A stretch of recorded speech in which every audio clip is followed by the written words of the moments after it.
We realized that with the adaptive shield, people didn't like the transfer efficiency. They weren't going around, they weren't getting the value out of that transfer, even if it was, highly valuable. So what we decided to do is go for more of a personal adaptation to the major perk. So now, for the major perk, it's going to be an adaptive barrier.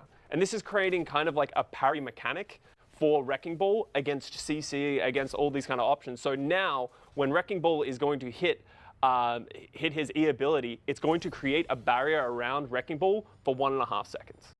Okay, I need to talk about this.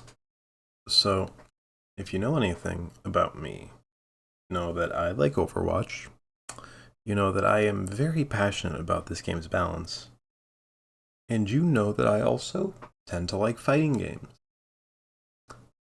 Wrecking Ball has become the second tank to receive a fighting game inspired feature, a specific one: parries.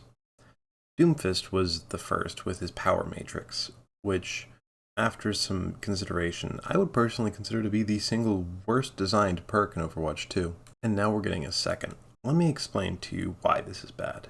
You see, this is a parry.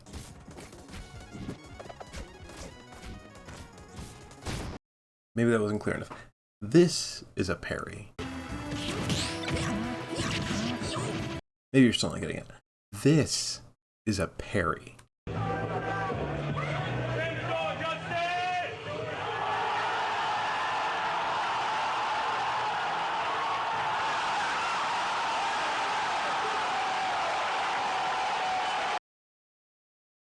There's one thing that those three clips have in common. The parry is short, but the parry is all-encompassing. There's one thing that is always true about a parry in a game. It needs to be short, it needs to be sweet, and it needs to not last. And yes, obviously Overwatch is a very different game. First-person shooters are very different games than fighting games. But at the same time, there is a stark difference between a 7-frame window and a 1.5 second window. Now, 7 is a very funny number because if you look at other games, you will notice that it is not very long. In 60 frame per second fighting games, which is all of them, pretty much at the very least, you will find parries to be usually 7 to 10 frames, 5 on the shorter end if they're, requiring some form of alternate mechanic. Perfect example is Yoshi parry in Melee. Now, while not an intentional mechanic, it is a perfectly functional and excellent one. You have a 5-frame window when taking a hit with your shield to drop the shield and experience effectively no end lag. 5-frame window. 1/20th of a second. Or Smash Ultimate, where parrying is yet again a 5-frame window. 1/20th of a second. An 8-frame long parry with a 30-frame total animation. This is what Rivals of Aether has. From frame 3 to frame 10, you get 8, actually, that's 8 frames of coverage, full body invincibility, with massive reward. But the trade-off here is that the ending lag is half a second. It is over 3 times, nearly 4 times as long as the parry duration itself. And the parry is also not instant in any of these cases. Ultimate is the closest you can get, where it's frame 2, thanks to the fact that you have to put up your shield for 1 frame and then drop it immediately. In Melee, I believe it is also frame 2. But obviously, to frame perfect press and release is a fairly precise input, all things considered. So usually you're looking at frame 3 startup for those parries for most average level players, such as I would argue myself. Now let's look at what Overwatch has. Instant activation, full 1 second cooldown duration, full body intangibility. This sucks for so many reasons. The easiest of which is to say that it's bigger than Doomfist's front of body itself, so he can use it to protect his teammates. And it doesn't actually parry. You see, this is great for things like Sleep Dart or general damage. It's great for that. But you know what it sucks against? Hack, Rock, Hook, Earth Shatter, Pin, Mauga Stomp, another Doomfist punching.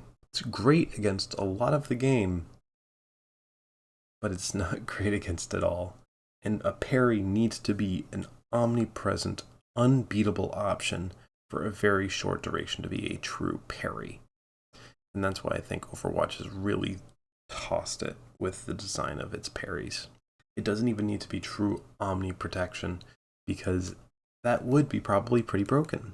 I think that the Doomfist perk and soon to be the Wrecking Ball perk are going to need some pretty massive reworks, in particular the Wrecking Ball perk, because it will actually block things like Rocket Punch, Hook, Accretion, Spear, Hack, because it's a barrier.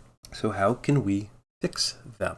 Because let's be real, do you like playing against Doomfist with Kinetic Grasp? I certainly don't. Here's my suggestion, starting with Doomfist. I'm going to include this here, and when I eventually release my second part to my Every Hero Gets a Perk video series, that won't be present there.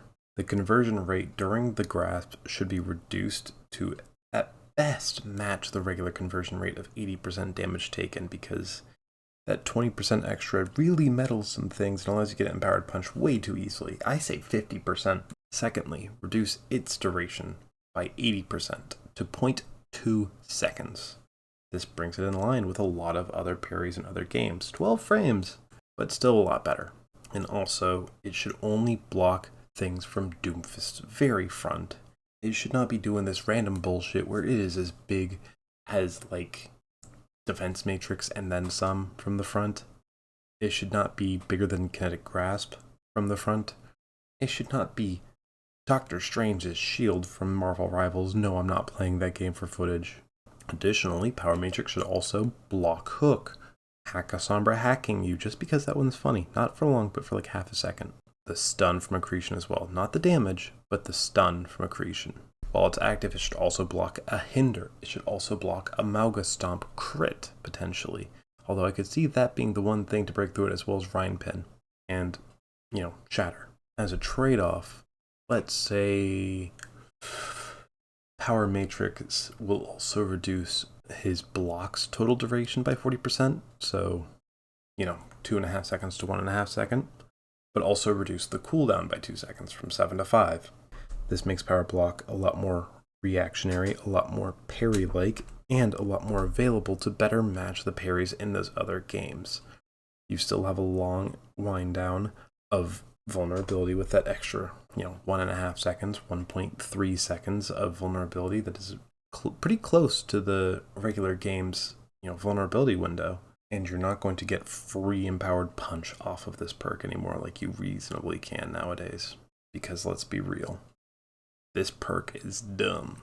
And Doomfist needs a buff somewhere else, so this perk should be butchered to make room for that. Maybe give him 75 armor in place of 75 health, I don't know. As for Wrecking Ball, I can already tell you what I want to be changed about it.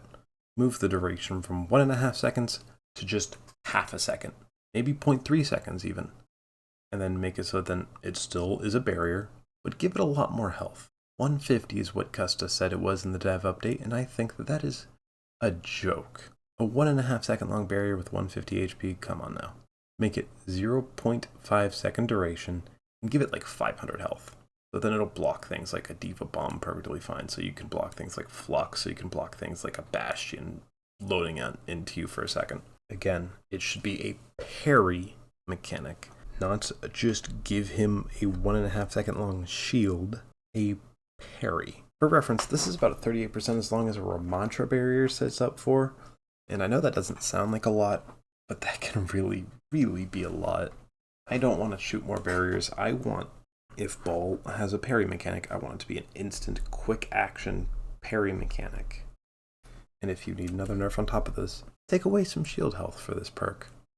And I mean some base shield health as well, which should be obvious given the fact that it's not overhealth, but you could also remove some additional overhealth, like 75 overhealth for this change. I'd be fine with that. It's clear to me that Overwatch's developers don't understand what a parry mechanic is. You want a parry mechanic, make it a parry mechanic. Don't half-ass it, full-ass it.